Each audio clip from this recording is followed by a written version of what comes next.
रजत शर्मा के साथ।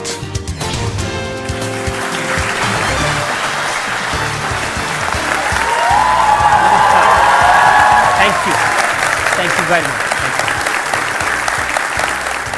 तो आइए शुरू करते हैं आपकी अदालत में आज का मुकदमा। आज हमारे मेहमान हैं एक ऐसी शख्सियत जो शासक भी हैं, सन्यासी भी हैं, जो फ्लावर भी हैं और फायर भी हैं, जो फूल भी हैं और चिंगारी भी हैं, जिनके बारे में लोग कहते हैं एक हाथ में माला दूसरे में भाला। आप समझ गए होंगे। प्लीज वेलकम उत्तर प्रदेश के मुख्यमंत्री योगी आदित्यनाथ।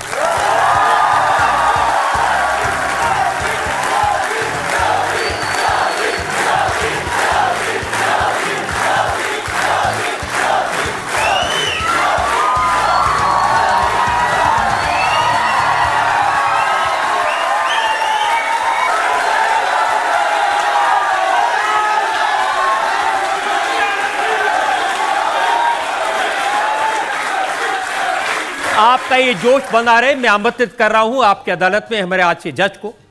आज के जज बहुत खास हैं। देश के सबसे बड़े विश्वविद्यालय यूनिवर्सिटी ऑफ दिल्ली के vice chancellor professor Yogesh Singh,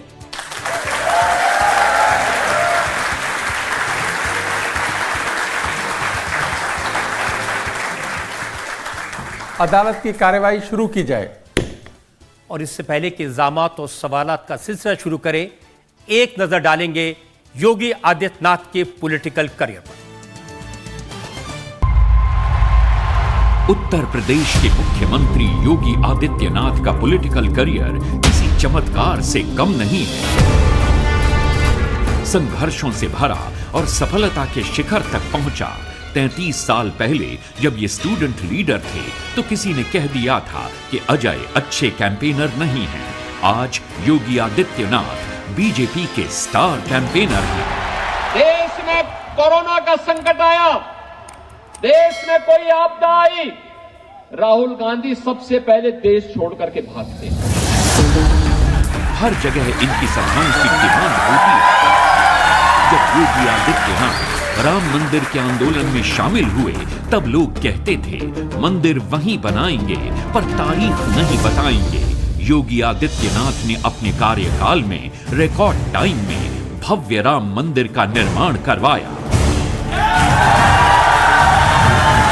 आत्मा प्रफुल्लित है इस बात से कि मंदिर वही बना है जहां बनाने का संकल्प लिया था। जब योगी आदित्यनाथ गोरक्षपीठ के पीठाधीश्वर बने तो लोग कहते थे कि ये मठ कैसे चलाएंगे, लेकिन योगी आदित्यनाथ ने गोरखपुर के मठ को एक शक्तिपुंज बना दिया। जब योगी आदित्यनाथ पहली बार लोकसभा का चुनाव लड़े तो कहा गया कि ये अच्छे वक्ता नहीं है, लेकिन अब योगी आदित्यनाथ की ओजस्वी भाषण सुनने के लिए लोग इंतजार करते हैं। पूरी गर्मी शांत करवा देंगे। 2014 में जब केंद्र में नरेंद्र मोदी की सरकार बनी तो योगी आदित्यनाथ लोकसभा के मेंबर थे और इन्हें मंत्री नहीं बनाया गया, तो लोगों ने कहा कि योगी को साइडलाइन कर दिया। लेकिन योगी ने यूपी के असेंबली इलेक्शन में जबरदस्त कैंपेन किया और 2017 में नरेंद्र मोदी ने योगी को उत्तर प्रदेश का मुख्यमंत्री बना दिया। आदित्यनाथ योगी, ईश्वर की शपथ लेता हूं कि जब योगी मुख्यमंत्री बने तो सवाल उठे ये भगवाधारी सरकार कैसे चलाएंगे। लेकिन अब सर्वे होते हैं तो सामने आता है कि योगी आदित्यनाथ देश के बेस्ट चीफ मिनिस्टर हैं। यूपी के हर चुनाव में कहा गया कि इस बार योगी बीजेपी को नहीं जिता पाएंगे, लेकिन योगी आदित्यनाथ ने 4 बार उत्तर प्रदेश में बीजेपी को चुनाव जितवाया। कई बार योगी की केंद्रीय नेतृत्व से अनबन की खबरें आईं, लेकिन प्रधानमंत्री मोदी ने योगी के कंधे पर हाथ रखा और यूपी प्लस योगी का नारा दिया। यूपी प्लस योगी बहुत है उपयोगी। अपने भाषणों में जब मोदी ने योगी की प्रशंसा की तो सारी अटकलें काफूर हो गईं। योगी जी भी वैसे और मोदी जी भी ऐसे है। ये मोदी योगी खप क्यों रहा है? हमारे तो बच्चे हैं नहीं, हम खप रहे हैं आपके बच्चों के लिए। सनातन के प्रतीक, शक्ति के उपासक उत्तर प्रदेश के मुख्यमंत्री योगी आदित्यनाथ आपकी अदालत में अपनी पैरवी खुद करेंगे।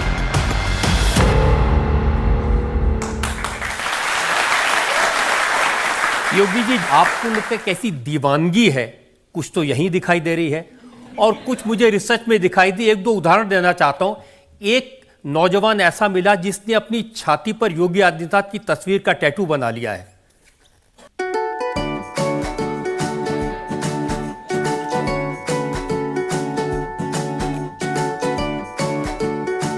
और एक नौजवान ऐसा मिला जिसने अपने हाथ पर योगी आदित्यनाथ का टैटू बनाया।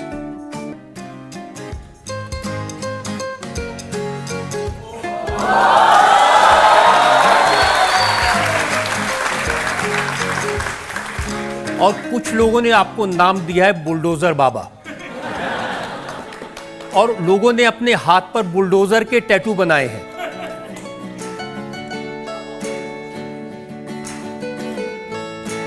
ऐसी दीवानगी बहुत कम देखने को मिलती है। और सबसे इंटरेस्टिंग बात, आपने एक बार कहा अकबरपुर में जगह का नाम लेने में मुझे संकोच होता है, तो सोशल मीडिया पर सब लोगों के नाम बदलने लगे। जैसे प्रियंका गांधी ने आपको फोन किया कि मेरा नाम क्या होगा, आपने कहा तुम 4 साल में एक बार आती हो इसलिए तुम्हारा नाम 29 फरवरी।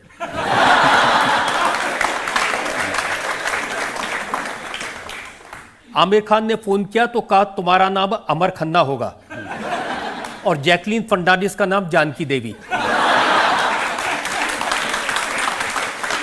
ओबामा का नाम सुदामा। और फिर बात आई कि राहुल गांधी ने पूछा योगी जी मेरा नाम क्या होगा, आपने कहा तुम पप्पू पप्पू ही रहोगे।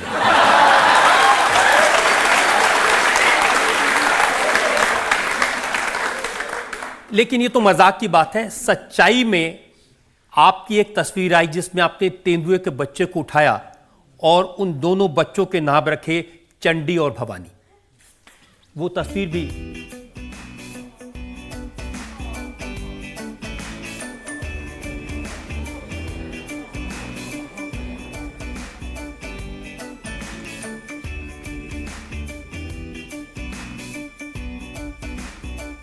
और जब रवि किशन जी जो गोरखपुर के पार्लियामेंट के मेंबर हैं वो आपकी अदालत में आए तो उन्होंने आपके बारे में कहा जली को आग कहते हैं, बुझी को राख कहते हैं, और राख से जो बारूद बने उसे योगी आदित्यनाथ कहते हैं।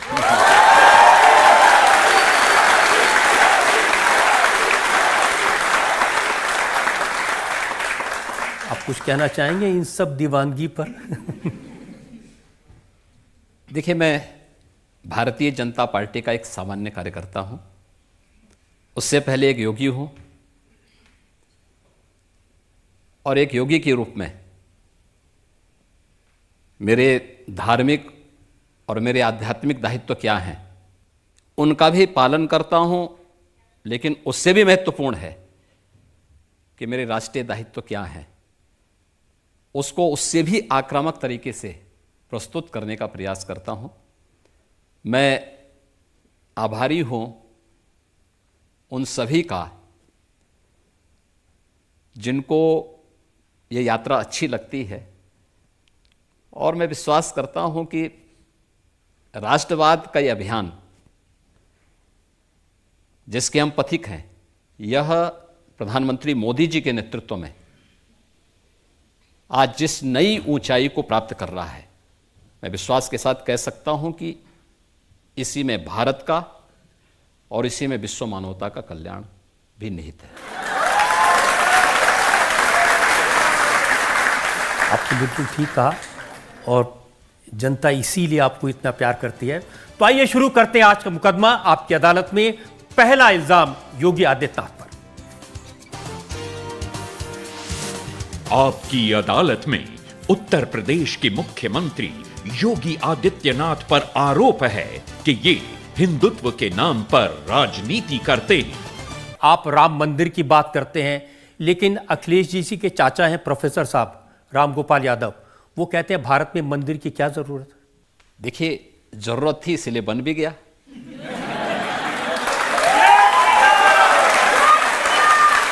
मेरा यह मानना है भारत के इतिहास की सबसे महत्वपूर्ण और अभूतपूर्व, हर भारतवासी को अभिभूत और आनंदित करने वाली घटना है अयोध्या में श्री राम जन्मभूमि पर मर्यादा पुरुषोत्तम प्रभु श्री राम का भव्य मंदिर का निर्माण। आप देख रहे होंगे अयोध्या के अंदर लाखों की संख्या में श्रद्धालु प्रतिदिन आ रहे हैं, आज भी आ रहे हैं। अयोध्या की, आज की अयोध्या को और आज से 10 वर्ष पहले की अयोध्या को देख करके कोई आता है तो वह पहचान नहीं पाता है कि सचमुच ये वही अयोध्या है।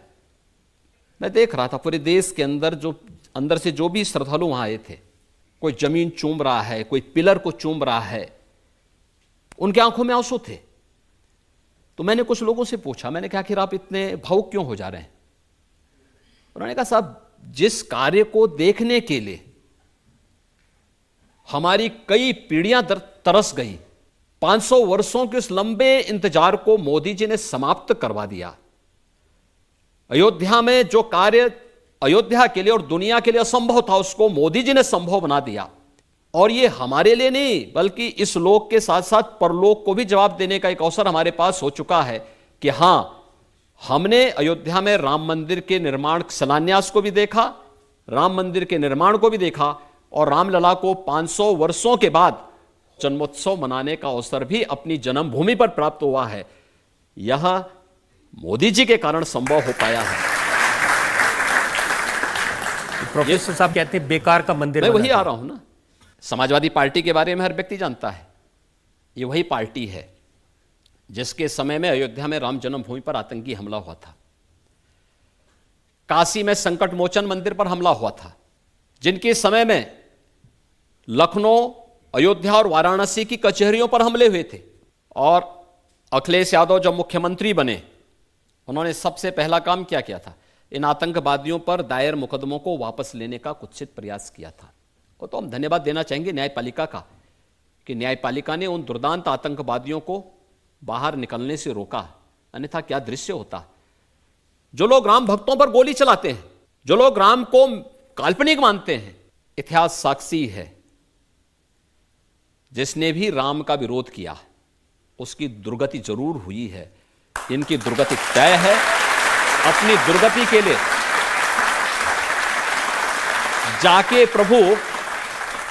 जाके प्रभु दारुण दुख दीना, ताके मति पहले हर लेना। तो यह स्थिति इनके साथ भी है। प्रभु ने उनके लिए दुख ही लिखा है, क्योंकि उन्होंने देश को दुखित किया है। भारत की आस्था के साथ खिलवाड़ करके भारत के आस्थावान नागरिकों के आस्था के साथ खिलवाड़ किया है। इसलिए अब उनके लिए शेष जीवन दुखी होने का समय है, क्योंकि जैसा कर्म करोगे वैसे फल भी भुगतोगे। तो अब उस फसल को काटने का समय आ गया, इसलिए वे राम का विरोध कर रहे हैं, राम मंदिर का विरोध कर रहे हैं। जो बयान आया है वो नाना पटोले का, महाराष्ट्र में कांग्रेस के अध्यक्ष हैं। उन्होंने कहा कि जब हम सरकार बनाएंगे तो इस मंदिर को फिर से पवित्र करवाएंगे, इसको गंगा जल से धोएंगे। पहले अपने आप को तो पवित्र कर लें।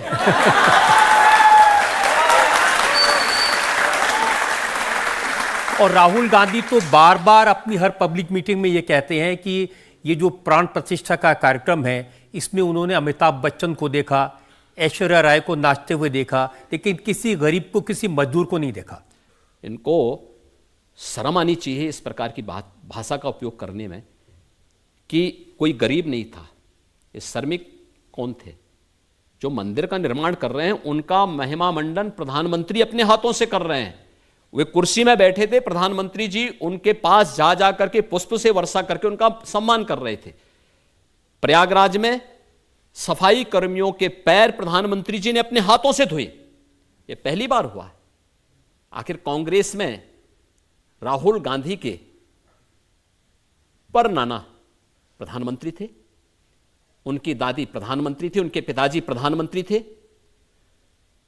और 2004 से 2014 तक उनकी माताजी सुपर पीएम के रूप में कार्य कर रही थी। आखिर इस दौरान कभी इनको किसी गरीब के घर में जाने की बात तो दूर, किसी गरीब से संबंधित कोई योजना उन्होंने बनाई हो जिसने उनके जीवन में व्यापक परिवर्तन किया हो? नहीं किया। राहुल एंड कंपनी, ये लोग मंदिर क्या जाएंगे? तो देखा ना 2000 गुजरात के चुनाव के दौरान, उनको यह तक नहीं मालूम था कि मंदिर में जाना कैसे बैठना है। ऐसे लगता था जैसे कोई नमाज पढ़ने के लिए गया हो। तो पुजारी ने समझाया, कहा भैया ये मंदिर है, मस्जिद नहीं है। पालती मार करके बैठिए, पूजा करना है तो पालती मार करके बैठा जाता है। ये कोई जो है नमाज पढ़ने का वो नहीं, मुद्रा नहीं यहां बनानी है। अब जिनको ये भी संस्कार न हो, वे राम मंदिर के बारे में चर्चा करें। जिनका खानदानी इतिहास है राम मंदिर के विरोध का, वे भारत की आस्था को क्या जान पाएंगे? और आज ऐसा थोड़े पहली बार हो। वो शिकायत कर रहे हैं कि राष्ट्रपति द्रौपदी मुर्मू को प्राण प्रतिष्ठा के कार्यक्रम में इसलिए नहीं आमंत्रित किया क्योंकि वो एक आदिवासी हैं। पहली बार देश के अंदर एक आदिवासी महिला देश की राष्ट्रपति बनी है। वह किसके कारण? प्रधानमंत्री मोदी जी के इनिशिएटिव लेने के कारण, कि समाज के अंतिम पायदान पर बैठे हुए, अंत्योदय से अमृतोदय की यात्रा है हमारी, अंतिम पायदान पर बैठे हुए व्यक्ति को भी सत्ता के सिंहासन पर बैठने की स्थिति है। मैं पूछना चाहता हूं, राहुल गांधी से पूछना चाहता हूं, भाई मैं स्वयं की बात करता हूं, मैं तो एक सामान्य परिवार में जन्म लिया था। हमने कभी मुख्यमंत्री बनने की सोची ही नहीं थी, कभी नहीं सोची थी, कभी नहीं हम लोगों के मन में था ये। आज मुख्यमंत्री के रूप में हम जनता जनार्दन की सेवा कर रहे हैं। ऐसी बात मैं कह रहा हूं कि निमंत्रण पत्र सबको दिया था, आदरणीय राष्ट्रपति जी को भी, आदरणीय उपराष्ट्रपति जी को भी, पूर्व राष्ट्रपति आदरणीय रामनाथ कोविंद जी को भी। जिस सूची में हर तबके के लोग थे, तो अमिताभ बच्चन भी उसमें थे। और मुझे लगता है कि हमें उनकी कला पर सम्मान का भाव रखना चाहिए। नहीं, ऐश्वर्या राय तो नहीं थी, लेकिन उनको दिखी। मैं क्या कर, देखिए उनकी दृष्टि ही वैसी है, दृष्टि दोष इसी को कहते हैं। दृष्टि दोष ऐसे, अगर ऐश्वर्या राय जी भी रहती तो अच्छी बात होती। भाई आखिर वो भारत की नागरिक है, उनको आने का अधिकार है। और क्या अमिताभ बच्चन की कला और कला जगत में उनके योगदान को आप विस्मृत कर लेंगे? और अगर विस्मृत कर रहे हैं तो क्यों कांग्रेस ने उन्हें चुनाव लड़ाया था प्रयागराज से?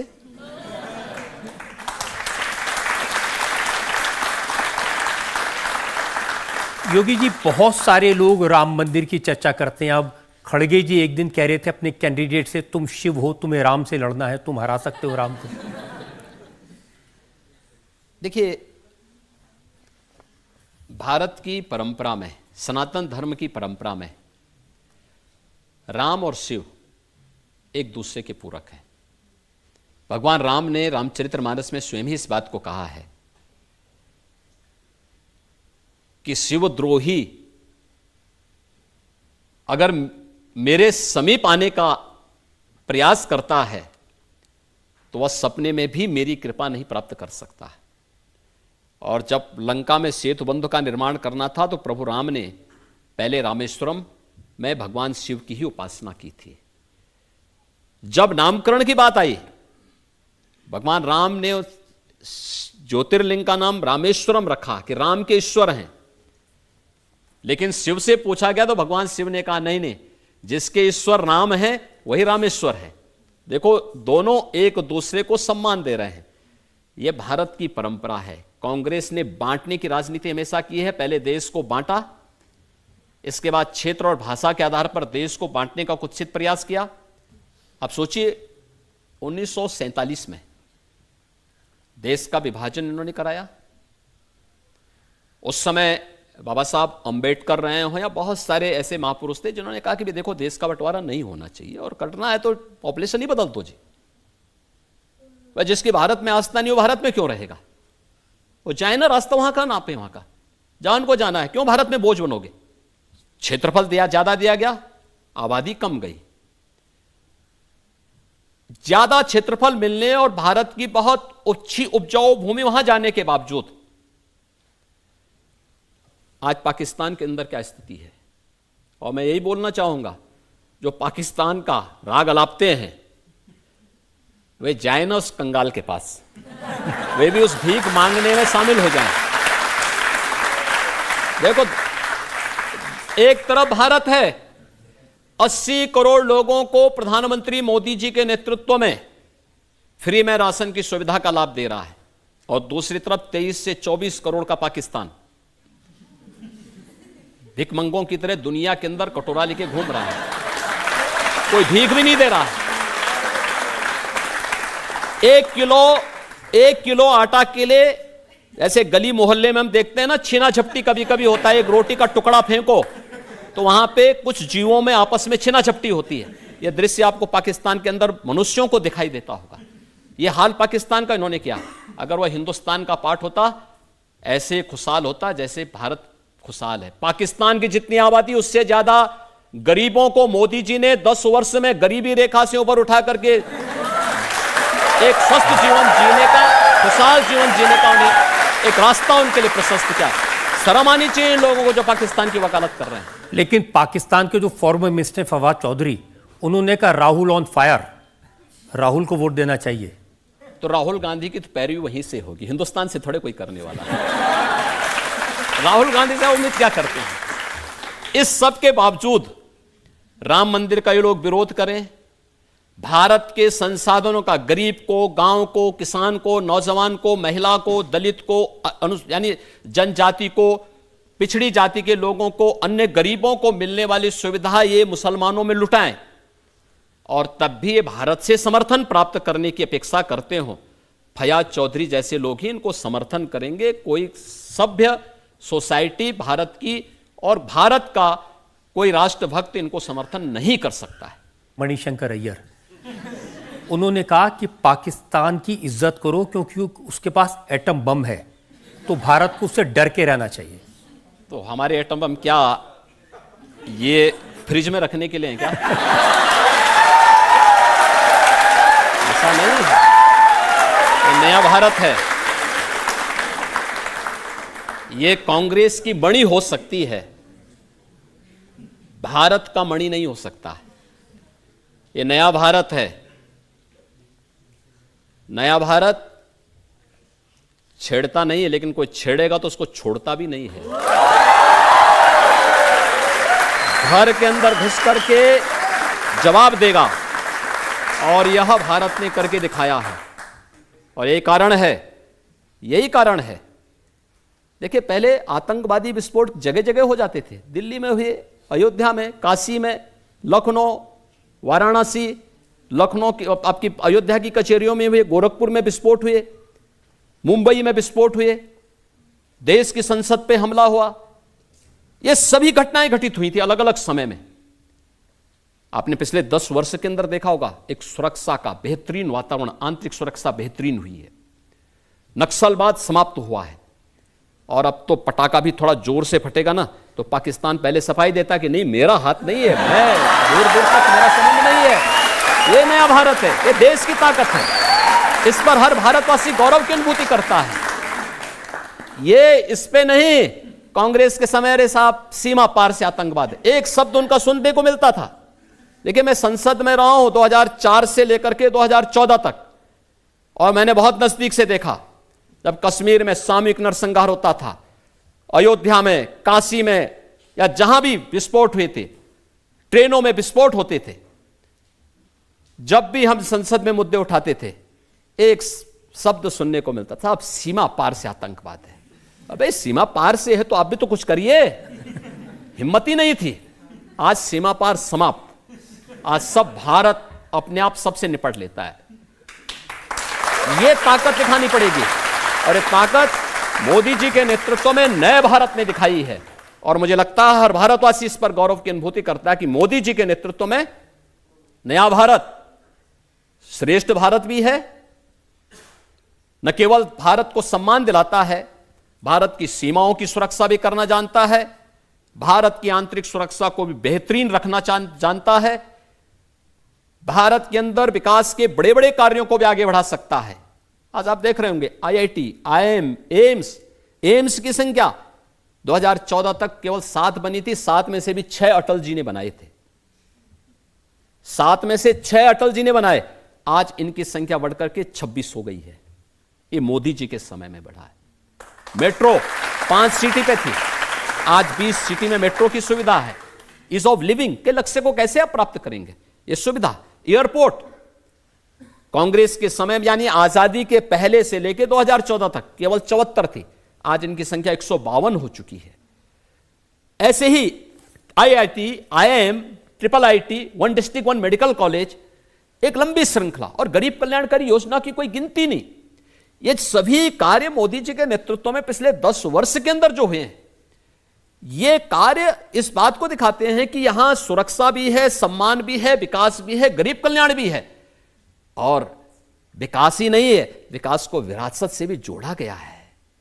ये विरासत ही है जिसमें अब हमको अकबरपुर कहने में संकोच होता है। हमको लगता है कि अकबरपुर की जगह इसका नाम महाराणा प्रताप नगर भी हो सकता है। हमको लगता है कि औरंगाबाद का नगर संभाजी नगर के रूप में हो सकता है, क्योंकि हमारी विरासत तो संभाजी महाराज जी से है, छत्रपति शिवाजी महाराज से है, महाराणा प्रताप से है, गुरु गोविंद सिंह जी महाराज से है। हमारा संबंध किसी अकबर और किसी औरंगजेब से नहीं है। जिनको विरासत पर गर्व की अनुभूति होगी वो इस पर करें, हमारा नहीं है।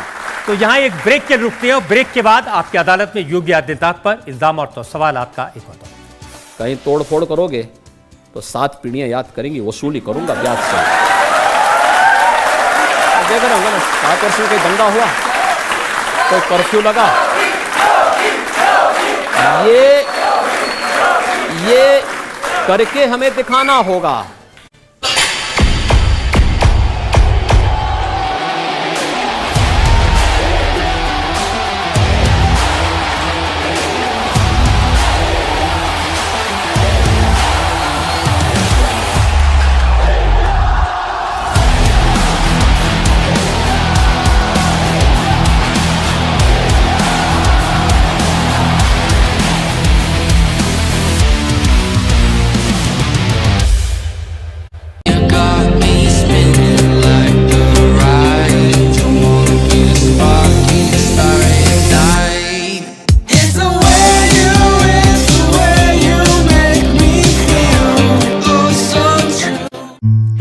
हर माँ की एक ही है फेवरेट चीज, कण कण में तेरे है छाया, खाने को बनाए वो लजीज, बनके साया से तू स्वाद को लाए रहती, सेहत के करीब, जी भर के खा लो पाओ माँ का आशीष।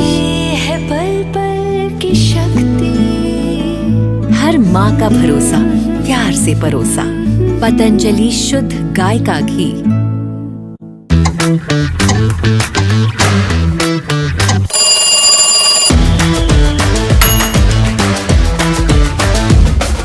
नौ बजे 9 खबर सिर्फ इंडिया टीवी पर।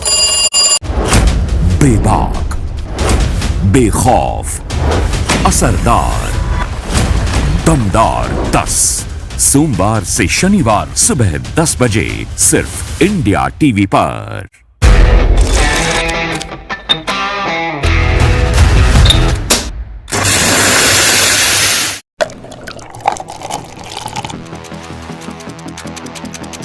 कॉफी तो तैयार है, तो शुरू करें फिर। शाम 6 बजे इंडिया टीवी पर। योग से है सेहत, योग ही है शक्ति, योग है जीवन, योग ही है संजीवनी। रोगों से जंग योग गुरु स्वामी रामदेव के संग सुबह 7:56 पर सिर्फ इंडिया टीवी पर। मोदी क्या करने वाले हैं, क्या बड़े फैसले लेने वाले हैं? रोज एक नई कहानी, कहानी कुर्सी की, दोपहर 1 बजे सिर्फ इंडिया टीवी पर। मैं वर्षा, मैं सुन नहीं सकती, बोल नहीं सकती, पर इस मंच का हर पल में एंजॉय करती हूँ, हर सवाल और हर जवाब को समझ सकती हूँ। आपकी अदालत आपके और मेरे लिए, आपकी अदालत दिल से।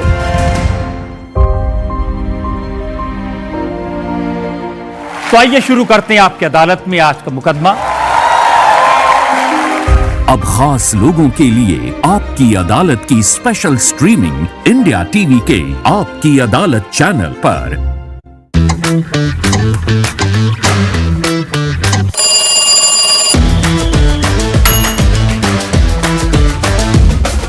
नौ बजे 9 खबर सिर्फ इंडिया टीवी पर।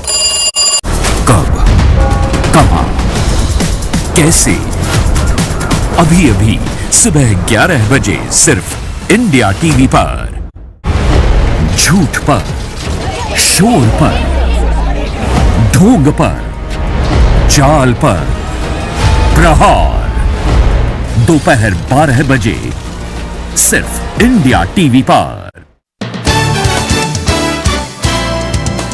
Welcome back. आपकी अदालत में आज हम सवाल पूछ रहे हैं उत्तर प्रदेश के मुख्यमंत्री योगी आदित्यनाथ से। आपकी अदालत में अगला इल्जाम।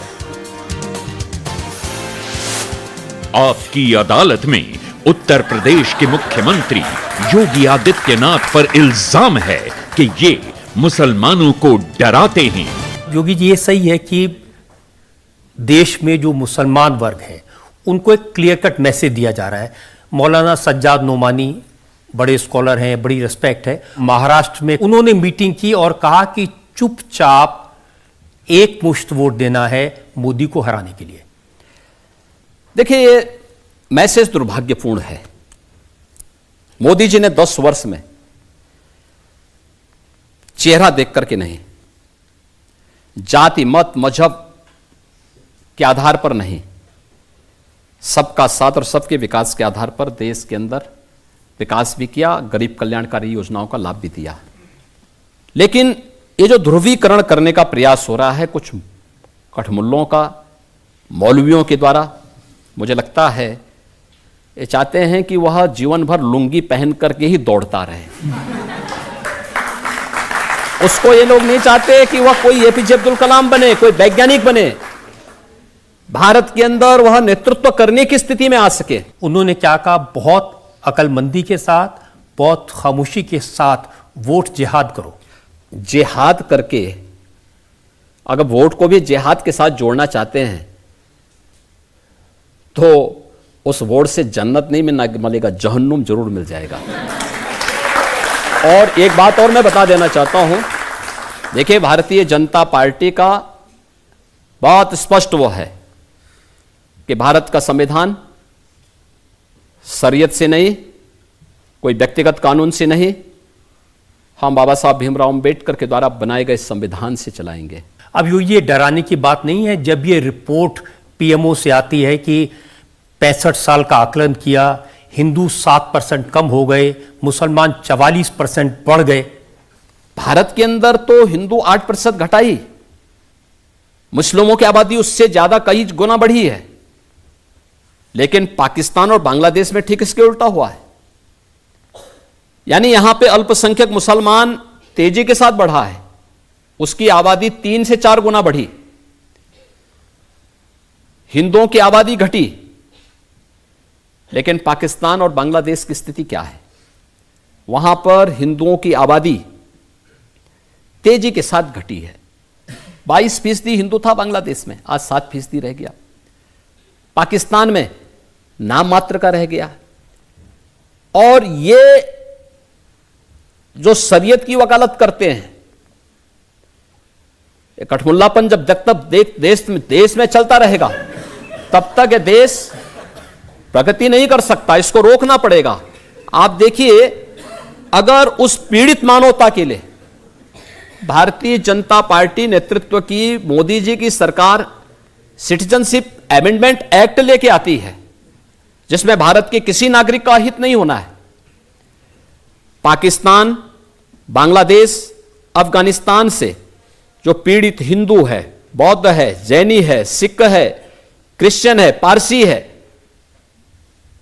इन सभी पीड़ित लोगों को, जो पाकिस्तान और बांग्लादेश और अफगानिस्तान में अल्पसंख्यक है, उनको भारत की नागरिकता देने की वकालत करता है और उनको नागरिकता देने के लिए वचनबद्ध है, उसका ये लोग विरोध करते हैं। भारत के अंदर महीनों महीनों जाम रखते हैं, महीनों महीनों उग्र प्रदर्शन करते हैं, तोड़फोड़ करते हैं, आगजनी करने का प्रयास करते हैं। यह मानसिकता क्या दिखाती है? यह मानसिकता दिखाती है इन्हें मानवता से नहीं, इन्हें देश से नहीं, अपने मजहब से ज्यादा प्यार है। और मजहब को देश की तुलना में आप ऊंचा रखने का प्रयास करेंगे तो नया भारत इसको स्वीकार नहीं करेगा। कि राहुल गांधी तो विदेशों में जब जाते हैं वहां कहते हैं कि ये मोदी जी की सरकार, ये योगी जी की सरकार मुसलमानों पर जुल्म कर रही है। ये विदेशों की धरती पर बैठकर वो कहते हैं और वहां अमेरिका के और लंदन के न्यूज़पेपर्स ये रिपोर्ट छापते भी हैं। याद करिए 2010 में जब श्री राहुल गांधी विदेश की यात्रा पे थे, तब उन्होंने कहा था ना कि हमें आईएसआई से भय नहीं है, हमें किसी आतंकी संगठन से भय नहीं है, हमें भारत के अंदर हिंदुओं से भय है। तो आपको हिंदुओं से भय है, हिंदुओं को इन्हीं की सरकार के समय आतंकवादी कहा गया था, तो उन हिंदुओं से वोट क्यों मांग रहे हो? फिर उनसे दूरी बना के रखो ना। वैसे भी एक्सीडेंटल हिंदू हैं, इनको अपने आप को हिंदू बोलने में ही शर्म लगती है और हिंदुओं को लोग आतंकवादी कहते हैं। दुनिया के अंदर हिंदुस्तान को और हिंदुओं को अपमानित करते हैं और वोट इनको हिंदुओं का चाहिए। जाति के आधार पर उसी हिंदू को बांटेंगे, ये नहीं चलेगा। ये दोगलापन और दोहरी जोरा चरित्र देश नहीं स्वीकार कर सकता। जनता में सवाल ले सकते हैं। माननीय मुख्यमंत्री जी, मेरा सवाल यह है कि कुछ लोग देश के अंदर में रह करके गजवाए हिंद की बात करते हैं और भारत पर कब्जे तक की बात कर देते हैं, तो इस बात में कितना दम है? देखिए, गजवाए हिंद का सपना कयामत के दिन तक भी सफल नहीं होने वाला है। मुझसे नोट करके लिख लो, कई पीढ़ियां सड़ जाएंगी लेकिन ये सपना नहीं पूरा होने वाला है। और भारत अपनी यात्रा को इसी रूप में लेकर के आगे बढ़ेगा और मोदी जी के नेतृत्व में दुनिया की सबसे बड़ी ताकत भी बनेगा। एक और सवाल ले सकते हैं? क्या मोदी सरकार पूरे देश में यूनिफॉर्म सिविल कोड लागू करेगी? हम देश के अंदर एक समान कानून लागू करेंगे और मुझे लगता है कि पूरे देश को एक समान नागरिक कानून के लिए भारतीय जनता पार्टी के पक्ष में खड़ा होना चाहिए। फिर ओवैसी जी कहिए कि भारतीय जनता पार्टी हमारे बेडरूम में झांकने की कोशिश कर रही है, हमारे बच्चों को गिनने की कोशिश कर रही है। लेकिन जनसंख्या तो नियंत्रित होनी चाहिए, उसमें बहुत उत्पादन की आवश्यकता नहीं। सिर्फ जनसंख्या की बात नहीं, लोग कहते हैं यूपी में तो अब कांवड़ियों के ऊपर फूल बरसाए जाते हैं, उनके पैरों की मसाज की जाती है और ओवैसी साहब कह रहे थे हमारे पैरों पे डंडे मारे जाते हैं। देखिए, दंगा करेंगे तो डंडा तो इसीलिए है, लेकिन आस्था का सम्मान होना चाहिए। देखिए, पिछले 7 वर्ष के अंदर यूपी के अंदर कोई दंगा नहीं हुआ, कोई कर्फ्यू नहीं लगा। तो कर्फ्यू नहीं लगेगा तो कावड़ यात्रा तो निकलेगी फिर, और उस आस्था को सम्मान तो हमें देना ही देना है। कावड़ यात्रा भी निकलेगी, पुष्प वर्षा भी होगी, क्योंकि पुष्प वर्षा करके हम 2 कार्य कर लेते हैं। एक, हेलीकॉप्टर से निगरानी भी कर लेते हैं रूट की। दूसरा, पुष्प वर्षा करके पता नहीं किस वेश में भोले शंकर खड़े हों तो हमारे द्वारा अर्पित किए जाने वाले पुष्प अगर उनके श्री चरणों में पड़ते हैं तो हमारा जन्म जीवन दोनों धन्य हो जाता है। हाँ, ये जरूर है कि मैंने मुहर्रम के जुलूस के उत्पात को भी देखा है। तलवार से 10 लोग इकट्ठे होंगे, इधर तलवार भाजेंगे, उधर तलवार भाजेंगे, इसलिए हमने अस्त्र के प्रदर्शन पर रोक लगाई। ये सब नहीं चलेगा जी। और जो किसी भी यात्रा को निकालेगा उसको लिखित रूप से एक एफिडेविट देना होगा कि यात्रा को सकुशल संपन्न कराने की जिम्मेदारी हमारी होगी। और नहीं निकालोगे, कहीं तोड़ फोड़ करोगे तो 7 पीढ़ियां याद करेंगी, वसूली करूंगा ब्याज से। देख रहे होंगे ना, 7 में कोई दंगा हुआ, कोई कर्फ्यू लगा, ये करके हमें दिखाना होगा और ये बिना भेदभाव के करना होगा। जो शांतिपूर्ण तरीके से होंगे उनको संरक्षण देंगे, लेकिन नमाज नहीं पढ़ने देंगे सड़क पे। देखिए, मैंने पहले भी कहा था, अगर सड़क पे नमाज पढ़ोगे तो हनुमान चालीसा को भी मैं रोक नहीं पाऊंगा।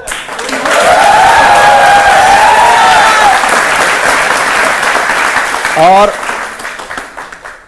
मुझे प्रदेश के 25 करोड़ लोगों को देखना है, उनके आवागमन को बाधित मैं नहीं होने देना चाहता। मंदिर पूजा का स्थल है, मस्जिद नमाज का है। आपको कोई भी नमाज पढ़नी है तो मस्जिद के अंदर या ईदगाह के अंदर जाइए। ज्यादा भीड़ हो रही है तो 2 शिफ्ट में पढ़ लीजिए, 3 शिफ्ट में पढ़ लीजिए, लेकिन सड़क पे नहीं। और सड़क पे मुझे प्रसन्नता है, आज यूपी के अंदर सड़कों पे नमाज नहीं पढ़ी जाती।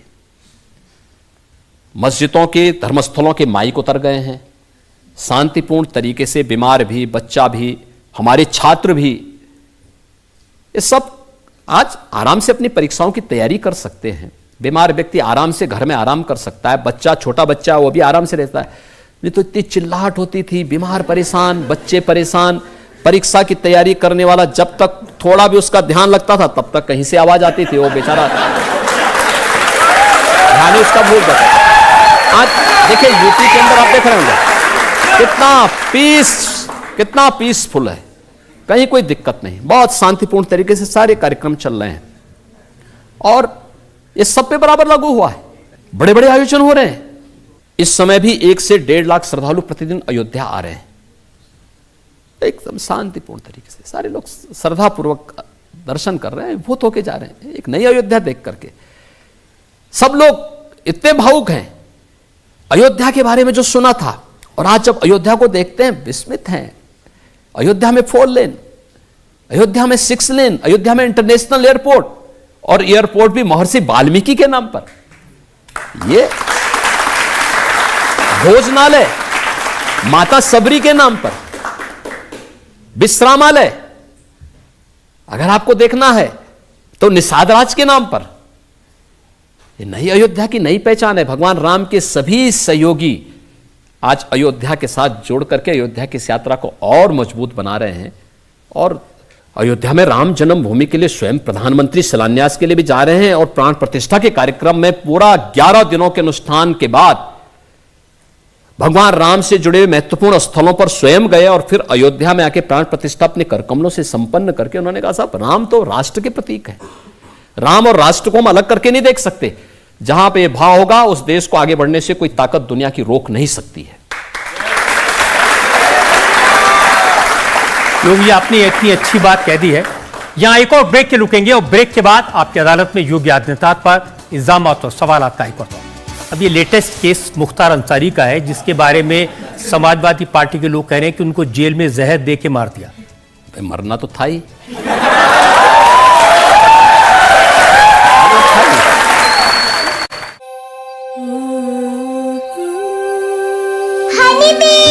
कोई भी ब्रांड हनी नहीं बनाता, बल्कि मधुमक्खी फूलों के पराग से मधु का चयन करके हनी बनाता। ऐसा ही 100% प्योर नेचुरल पतंजलि हनी जो 100 से अधिक पैरामीटर्स पर खरा है, इसे हम आप तक पहुंचाकर आपकी इम्यूनिटी बढ़ाते हैं। न लड़ते हैं, न लड़ाते हैं। किसान अपने घरों की तरफ निकल पड़े, गोले छोड़कर भीड़ पकड़ने को बात करने से क्यों रोक रहे हैं? सबकी आवाज उठाते हैं। पूरी तस्वीर नहस नहस है। तो अतिक्रमण है वो यहाँ पर हटाया जा रहा है। तो भाई आपका को टारगेट किया गया। हर जान की कीमत है। समंदर में ऊंची लहरें बहुत तेज हवाएं हैं। हम खबर दिखाते हैं। 20 सालों से सच की बेबाक आवाज, इंडिया टीवी, आपकी आवाज। निरंतर बढ़ती जिंदगी की रफ्तार, जहां वक्त कम और एक्शन ज्यादा, और इसी रफ्तार के साथ आपको रखेगा हर पल update. India TV speed news channel, जब चाहें तब देखें सुपरफास्ट खबरें दिन भर तो तुरंत जाइए अपने स्मार्ट टीवी के ऐप स्टोर पर और डाउनलोड कीजिए India TV speed news channel. 24 घंटे सुपरफास्ट खबरें। योग से है सेहत, योग ही है शक्ति, योग है जीवन, योग ही है संजीवनी। रोगों से जंग योग गुरु स्वामी रामदेव के संग सुबह 7:56 पर सिर्फ इंडिया टीवी पर। मैं वर्षा, मैं सुन नहीं सकती, बोल नहीं सकती, पर इस मंच का हर पल में एंजॉय करती हूँ। हर सवाल और हर जवाब को समझ सकती हूँ। आपकी अदालत आपके और मेरे लिए, आपकी अदालत दिल से।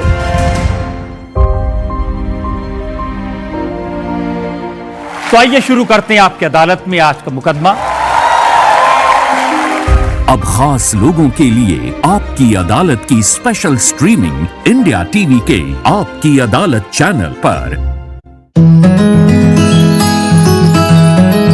योग की मुहिम स्टूडियो से शुरू होकर पहुंची घर घर। सेहत की क्रांति हुई ऐसी कि पूरी दुनिया योग करने लगी। आपको भी मिल रहा है सुनहरा मौका घर बैठे इंडिया टीवी पर आने का। अपने इलाके शहर के रामबाण नुस्खे और संजीवनी जड़ी बूटी की करें पहचान। वीडियो बनाएं और भेज दें 9350593505 पर। रोगों से जंग स्वामी रामदेव के संग सुबह 8 बजे सिर्फ इंडिया टीवी पर। बेबाक, बेखौफ, असरदार, दमदार 10 सोमवार से शनिवार सुबह 10 बजे सिर्फ इंडिया टीवी पर।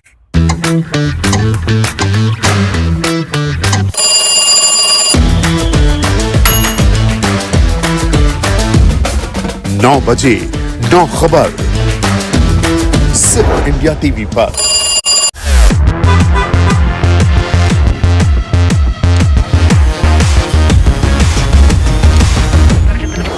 स्पीड ढूंढ रहे हैं ना? यहाँ नहीं मिलेगी। स्पीड चाहिए तो इंडिया टीवी स्पीड न्यूज आइए, देश का पहला 24/7 फास्ट न्यूज चैनल। राहुल के तीर दिशाहीन या गंभीर, रोज एक नई कहानी, कहानी कुर्सी की, दोपहर 1 बजे सिर्फ इंडिया टीवी पर। झूठ पर, शोर पर, ढोंग पर, चाल पर, प्रहार दोपहर 12 बजे सिर्फ इंडिया टीवी पर। Welcome back. आपकी अदालत में आज हमारे मेहमान हैं उत्तर प्रदेश के मुख्यमंत्री योगी आदित्यनाथ। आपकी अदालत में अगला इल्जाम।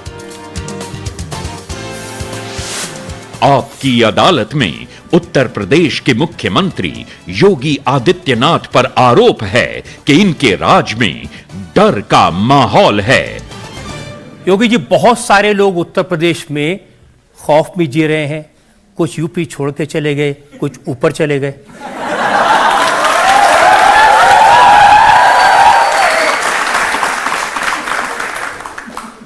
बिनु भय होई न प्रीति। जो लोग पहले उत्तर प्रदेश वासियों के लिए भय के प्रतीक बने थे, तो हमारा संकल्प था ही शुरू से। भगवान राम ने जो बात कही थी, निस्सरहीन करो मही भुज उठाए प्रण कीन, तो हम तो राम भक्त हैं, तो यही तो हम भी करेंगे। जो ये निस्सर पापी हैं, जो गरीबों को, व्यापारियों को, बेटियों को, सामान्य नागरिकों को, राह चलते हुए नागरिकों की सुरक्षा के लिए खतरे बने हुए हैं, इनके लिए हमें एक ऐसा एटमॉस्फेयर तैयार करना ही होगा।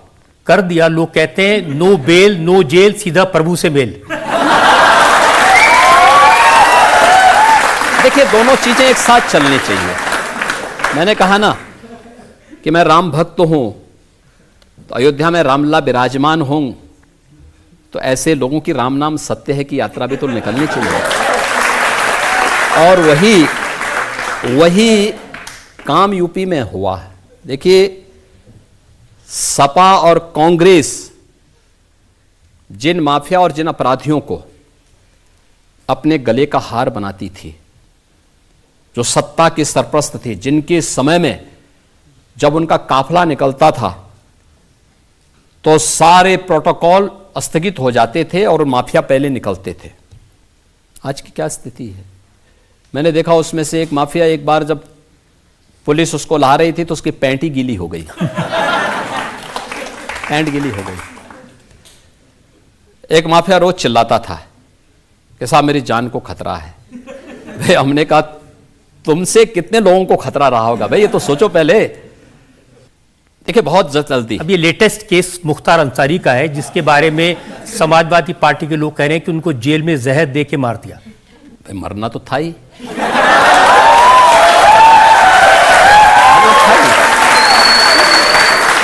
आप मुझे बताओ, जिस व्यक्ति ने सैकड़ों लोगों को मारा हो और कब तक बसता बसता फिरेगा? कांग्रेस के लोग तो उसको बचाने का प्रयास कर ही रहे थे ना। समाजवादी पार्टी के लोग तो उनके आका थे ही, गए थे उनकी मातम पुरसी के लिए। तो इनसे क्या उम्मीद करते हैं? यही तो अंतर है कि परम राम भक्त और उत्तर प्रदेश के पूर्व मुख्यमंत्री सरदेव कल्याण सिंह जी की मृत्यु हुई, समाजवादी पार्टी ने, कांग्रेस ने संवेदना के एक भी शब्द व्यक्त नहीं किए, और एक माफिया के मरने पर उनके घर में जाकर के घड़ियाली आंसू बहा रहे थे ये लोग। यही फर्क है। ये देश यही बर्दाश्त नहीं करना चाहता। अभी तो हमने माफियाओं को कार्रवाई की है, बहुत शीघ्र एक निश्चित तिथि तय करेंगे, उत्तर प्रदेश को माफिया से पूरी तरह मुक्त हो गया इसकी घोषणा करेंगे। दूसरा, माफियाओं के द्वारा अर्जित की गई संपत्ति, कोई भी माफिया होगा उसके द्वारा अर्जित की गई पूरी संपत्ति सरकार अपने कब्जे में लेगी। हमने प्रयागराज से शुरुआत कर दी है। प्रयागराज में माफिया अतीक अहमद की एक संपत्ति को, जिसने अवैध रूप से कब्जा की थी, हमने वापस ली, और हमारा जो नया यंत्र है जिससे कांग्रेस और सपा बहुत भयभीत है, उस बुलडोजर से सफाई करवाई। सफाई करवाने के बाद गरीबों के आवास बनाए हैं, और हमने ये भी तय किया है, पूरी कार्ययोजना हमारी बन चुकी है, ये माफिया के द्वारा अवैध रूप से अर्जित की गई पूरी संपत्ति पर गरीबों के लिए, महिला संरक्षण गृह के लिए, दिव्यांगजनों के लिए, निराश्रित बच्चों के लिए और अन्य समाज के जो भी तबके हो सकते हैं उन सब के लिए, और हॉस्पिटल बनाएंगे, अच्छे स्कूल बनाएंगे, अच्छे संस्थान खड़े करेंगे। लेकिन माफिया यूपी के अंदर मिट्टी में मिल चुका है और आगे माफिया को पनपने नहीं देंगे, ये हमारा संकल्प है। और इनके द्वारा अर्जित की गई, पहले चरण में इनकी और दूसरे चरण में इनके गुर्गों की भी जितनी संपत्ति होगी। देखिए, एक समाजवादी पार्टी के जियाउर रहमान, वो बर्क साहब के ग्रैंडसन हैं, उन्होंने कहा हमारे शाहबुद्दीन भाई साहब, अतीक अहमद भाई साहब और मुख्तार अंसारी भाई साहब को इन्होंने ऊपर भेज दिया, और कहते हैं कि कसम आप लोगों को कि उनकी कुर्बानी जाया नहीं जानी चाहिए। अब देखिए, ऊपर गए हैं कि नीचे गए हैं ये मैं नहीं कह सकता,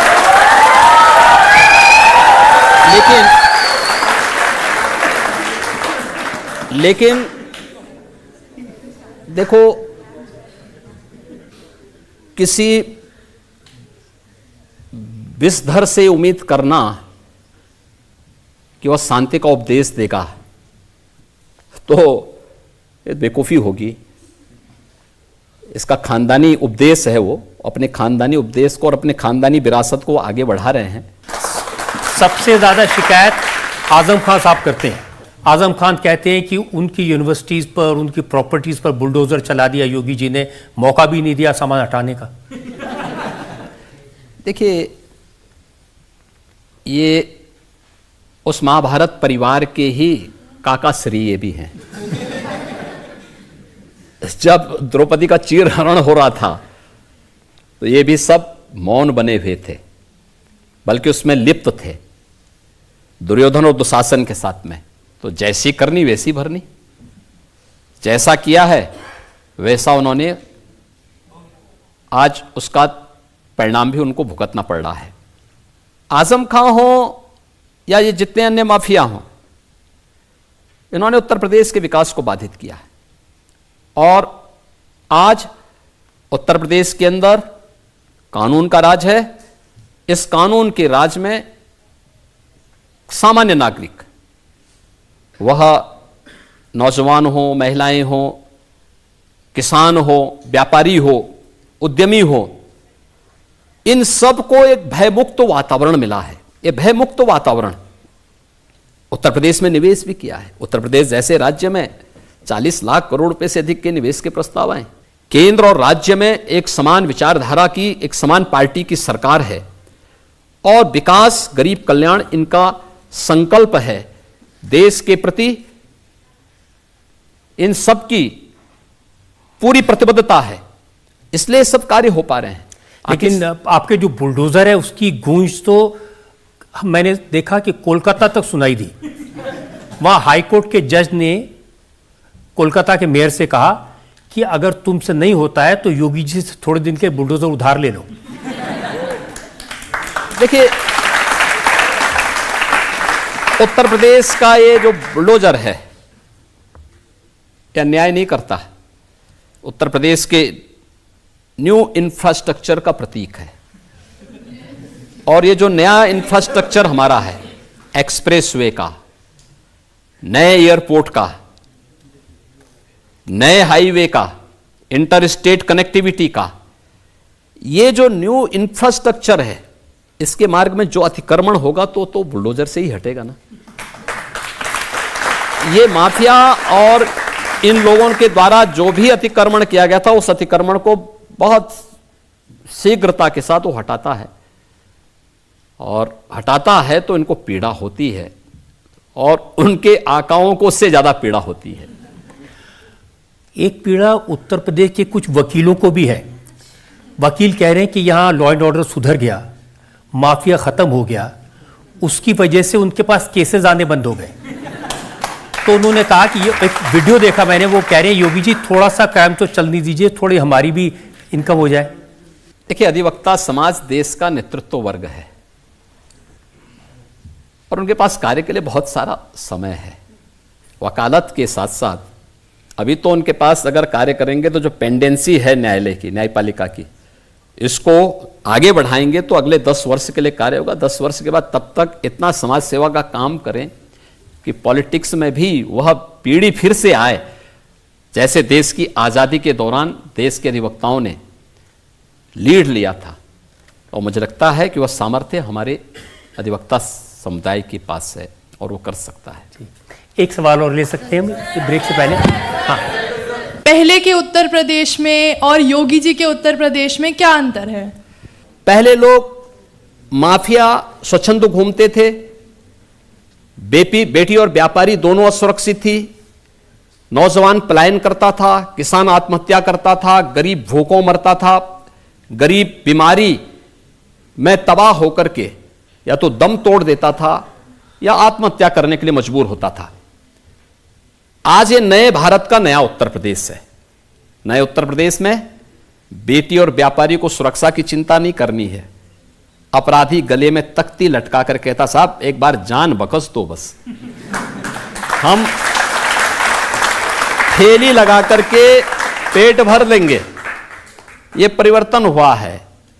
नए उत्तर प्रदेश में जो बड़े बड़े माफिया थे, जो पहले सत्ता का संचालन करते थे, जिनके सामने मुख्यमंत्री खड़ा हो जाता था, जिनको मुख्यमंत्री अपने सरकारी आवास में बुला करके महिमामंडन करता था, आज वही माफिया जब पुलिस का सामना होता है, जिसके पहले पीछे पीछे पुलिस दौड़ करके उसको सैल्यूट करती थी, जिसकी भैंस को ढूंढने के लिए पुलिस की कई टीमें लगती थी, आज जब पुलिस का सामना उससे होता है तो उसकी पैंटें गीली हो जाती हैं और वे लोग कांपते हुए दिखाई देते हैं, जान की भीख मांगते हैं, कहते हैं साहब बस हमें यूपी से बाहर कर दो, हम लोग दूषित राज्यों में रह जाएंगे। कांग्रेस ने तो किया था ना ये सब काम, और समाजवादी पार्टी भी यही करती रही।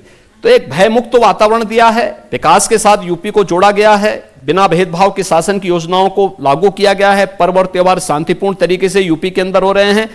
और उत्तर प्रदेश देखिए आबादी में सबसे बड़ा था जब 2017 में हम लोग आए। उत्तर प्रदेश देश की 6ठी अर्थव्यवस्था थी, और आज मुझे बताते हुए प्रसन्नता है कि उत्तर प्रदेश देश का रेवेन्यू सरप्लस स्टेट है और नंबर 2 की अर्थव्यवस्था है। सबसे तेजी के साथ आर्थिक क्षेत्र में बढ़ता हुआ राज्य है। भारत के इकोनॉमी का ग्रोथ इंजन बनने की सामर्थ्य ये नया भारत का नया उत्तर प्रदेश रख रहा है। इसलिए यही अंतर है कि पहले भय था, भूख थी, अराजकता थी, दंगा था, कर्फ्यू था। आज भयमुक्त वातावरण है, विकास है और हर चेहरे पर खुशहाली लाने का एक बेहतर प्रयास है। एक और ब्रेक के बाद आपकी अदालत में इल्जाम और सवालात का फाइनल राउंड।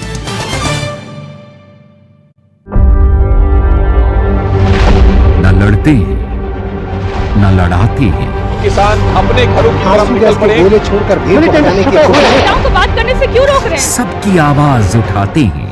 पूरी तस्वीर तहस नहस है। तो अतिक्रमण आपको यहाँ पर हटाया जा रहा है। तो भाई आपका आपको टारगेट किया गया। हर जान की कीमत है। समंदर में ऊंची लहरें उठते हुए हम खबर दिखाते हैं।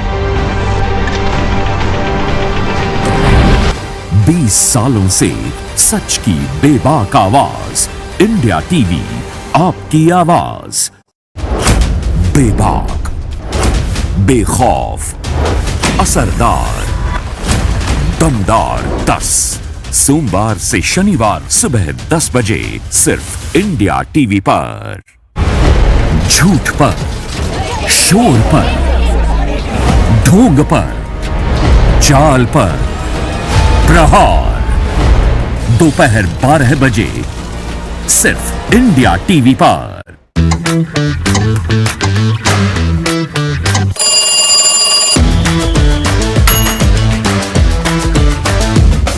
9 बजे 9 खबर सिर्फ इंडिया टीवी पर।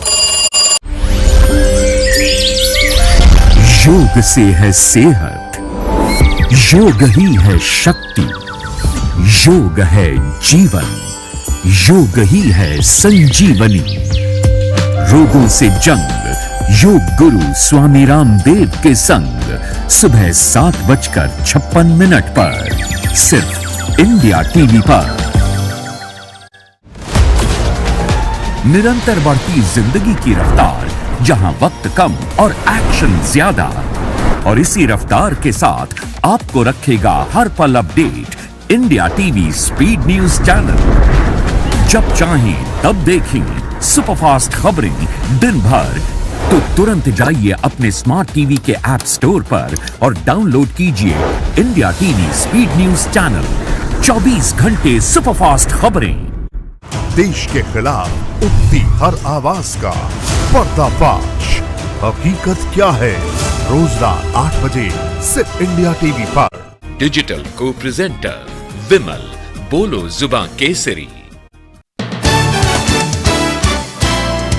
Welcome back. आपकी अदालत में आज हम मुकदमा चला रहे हैं, इल्जाम लगा रहे हैं उत्तर प्रदेश के मुख्यमंत्री योगी आदित्यनाथ पर। आपकी अदालत में अगला इल्जाम। आपकी अदालत में उत्तर प्रदेश के मुख्यमंत्री योगी आदित्यनाथ पर इल्जाम है कि ये असली मुद्दों से ध्यान भटकाते हैं। ये इल्जाम राहुल गांधी और प्रियंका गांधी का है। वो कहते हैं कि असली मुद्दों पर योगी जी बात ही नहीं करते, मोदी जी बात ही नहीं करते, इधर उधर ध्यान भटकाते हैं। देखिए, भारतीय जनता पार्टी बिना भेदभाव के विकास के कार्यों को आगे बढ़ाने की, भारत की अर्थव्यवस्था को दुनिया की टॉप की अर्थव्यवस्था में स्थापित करने की बात करती है, और दूसरी तरफ कांग्रेस आज भी भारत को मध्य युग में धकेलने का प्रयास करती है। तो भटकाने का काम है। अगर ये ओबीसी, एससी, एसटी के आरक्षण पर सेंध लगाने का काम करेंगे तो उन मुद्दों को उठाएंगे, इसका पुरजोर विरोध करेंगे, क्योंकि धार्मिक आधार पर आरक्षण भारत के संविधान की मूल भावना के विपरीत है, बाबा साहब भीमराव अंबेडकर की भावना के विपरीत है और भारतीय जनता पार्टी इसको कतई स्वीकार नहीं करेगी। दूसरा, मोदी जी विरासत के सम्मान की बात करते हैं, कांग्रेस विरासत टैक्स लगाने की बात करती है। यानी ये कांग्रेस का जजिया कर है और ये जजिया कर भारतीय जनता पार्टी ये नए भारत में नहीं लगाने देगी। कमाएगी, यानी कमाएंगे भारत के परिवारों के पूर्वज, ये लोग कमाएंगे और उन पे जजिया कर वसूलने के लिए कांग्रेस और समाजवादी पार्टी और एनसीपी और नेशनल कॉन्फ्रेंस जैसे दलों के लोग जाकर के इनकी आधी प्रॉपर्टी पे कब्जा कर लेंगे। क्या ये गुंडागिर्दी करने की छूट क्या सत्ता में रहकर के इनको दी जानी चाहिए? कतई एक्सरे करेंगे राहुल गांधी। हाँ, तो ये उसी एक्सरे उसी जजिया कर के लिए करेंगे, उसी विरासत टैक्स के लिए करेंगे। यानी औरंगजेब की एक नई आत्मा इनके अंदर घुस चुकी है और नया भारत औरंगजेब को तो कतई बर्दाश्त नहीं करेगा। योगी जी, उनकी शिकायत ज्यादातर इस बात पर है कि आप बार बार परिवारवाद की बात करते हैं। अखिलेश यादव कहते हैं अगर मैंने अपने परिवार वालों को टिकट दिया, आपको क्या प्रॉब्लम है? आपका तो परिवार है नहीं। हाँ, तो इसीलिए ना हम यही कह रहे हैं, क्या प्रदेश में कोई और यादव नहीं थे क्या? आप दीजिए, आपकी पार्टी है, आपको अधिकार है, लेकिन क्या कोई और यादव नहीं थे? कोई काका है, कोई चाचा है, कोई भतीजा है, कोई भाई है। महाभारत के रिश्ते भी इनके सामने फेल हो जाते हैं। दूसरा, आप डॉक्टर राम मनोहर लोहिया की बात करते हैं। लोहिया जी ने तो एक बात कही थी समाजवादियों से कि संपत्ति और संतति दोनों से दूर रहना। क्या इन्होंने उसका पालन किया? डॉक्टर लोहिया के नाम पे जनता की आंखों में धूल क्यों झोंकने का काम कर रहे हो? जो कुछ भी करना केवल अपनी संतति, अपने परिवार के लिए करना है, बाकी समाज कहां जाएगा? क्यों नहीं आपने उसकी चिंता की? और कांग्रेस भी वही कर रही है। तो मैं क्या कह रहा हूं ना, कांग्रेस से ये उम्मीद करना कि वह देश के हित में कोई कार्य करे, ये अपने आप में बेईमानी होगी। और इसीलिए मैंने कहा ना कि इनके लिए अपना परिवार महत्वपूर्ण है, हमारे लिए देश महत्वपूर्ण है। इसलिए भारतीय जनता पार्टी ने नेशन फर्स्ट की बात कही है, क्योंकि मोदी जी के लिए 140 करोड़ का भारतीय परिवार है, मेरे लिए 25 करोड़ का उत्तर प्रदेशी परिवार है। इसलिए व्यक्तिगत परिवार की चिंता किए बगैर हम पूरे प्रदेश की चिंता करेंगे। प्रियंका गांधी कहती हैं कि मां शहीद हुई तो बेटा खड़ा हो गया, बेटा शहीद हुआ तो उसकी विधवा पत्नी खड़ी हो गई। हम इस देश के लिए शहादत देते रहेंगे। हाँ, कांग्रेस तो ये बोलेगी ही, क्योंकि उन्होंने लोगों की भावनाओं के साथ यही सब खिलवाड़ करके देश को हमेशा गुमराह किया है। ये परिवारवादी राजनीति के दिन लग चुके हैं। नया भारत नेशन फर्स्ट के साथ खड़ा है, फैमिली फर्स्ट के साथ नहीं। इन सब लोगों की सबसे ज्यादा प्रॉब्लम, वो कहते हैं हमारी जो बीजेपी का एक्सटेंडेड परिवार है, ईडी और सीबीआई, उससे है। देखिए, उसको बीजेपी के साथ जोड़ना गलत होगा। ईडी हो, आईटी हो या फिर सीबीआई हो, ये देश की इंडिपेंडेंट संस्थाएं हैं, उनको अपने अनुसार कार्य करने की स्वतंत्रता है। वहां पर उनके डायरेक्टर को भी चयन करने की एक व्यवस्था है। उनमें से बहुत सारे में तो नेता प्रतिपक्ष भी उसका पार्ट होता है, और उसको बीजेपी के साथ जोड़ना मुझे लगता है गलत होगा। भारतीय जनता पार्टी अपने नेता के नेतृत्व में अपनी नीतियों के आधार पर मूल्यों और आदर्शों की राजनीति करती है, और उन्हीं मूल्यों और आदर्शों के आधार पर जनता जनार्दन के दरबार है। ईद के दिन एक मीम आया था, उसमें सारे जो विरोधी दलों के नेता एक साथ खड़े थे और कहा था ईडी मुबारक। देखिए, विपक्षी दलों के लोग, उनके पास कोई मुद्दा नहीं है। उनके जो कारनामे हैं, जब वो देश के सामने आ रहे हैं, तो अपने इन कारनामों को छुपाने के लिए आज वह देश की इन संस्थाओं को कटघरे में खड़ा करने का कुत्सित प्रयास कर रहे हैं। लेकिन देश की जनता उन सब के उन कारनामों को जानती है, उन कारनामों को अच्छी तरह वाकिफ है, और उसका जवाब भी दे रही है। योगी जी, हमने आपसे हर सब्जेक्ट पर सवाल पूछे, आपने कोई डक करने की कोशिश नहीं की, हर बात का खुलकर जवाब दिया। एक ब्रेक के रुकेंगे और ब्रेक के बाद सुनेंगे आपकी अदालत में आज के जज दिल्ली यूनिवर्सिटी के vice chancellor professor Yogesh Singh का फैसला।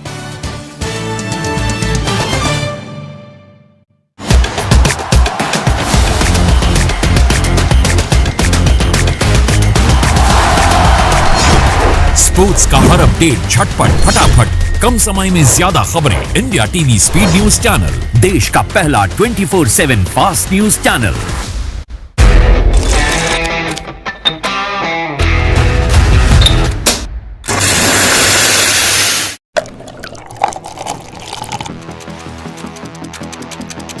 कॉफी तो तैयार है, तो शुरू करें फिर। शाम 6 बजे इंडिया टीवी पर। कब, कहां, कैसे? अभी अभी सुबह 11 बजे सिर्फ इंडिया टीवी पर। झूठ पर, शोर पर, ढोंग पर, चाल पर, प्रहार दोपहर 12 बजे सिर्फ इंडिया टीवी पर।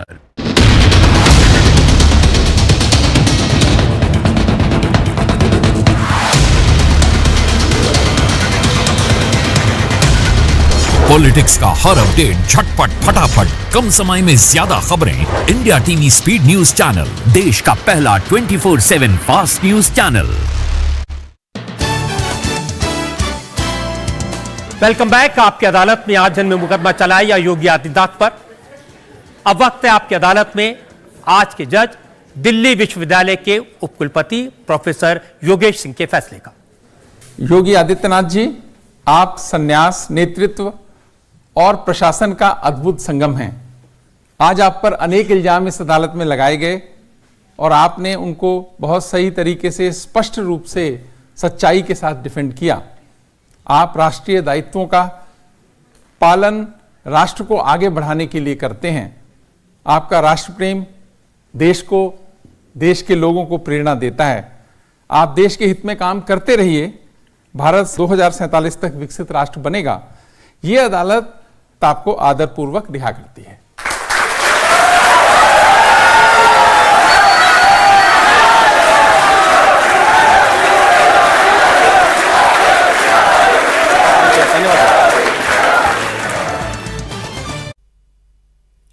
आपकी अदालत के बाद आइए अब देखते हैं इस वक्त की हेडलाइंस।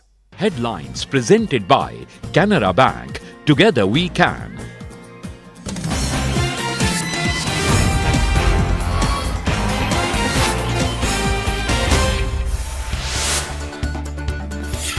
योगी आदित्यनाथ का समाजवादी पार्टी और कांग्रेस पर बड़ा हमला। कहा, पहले व्यापारी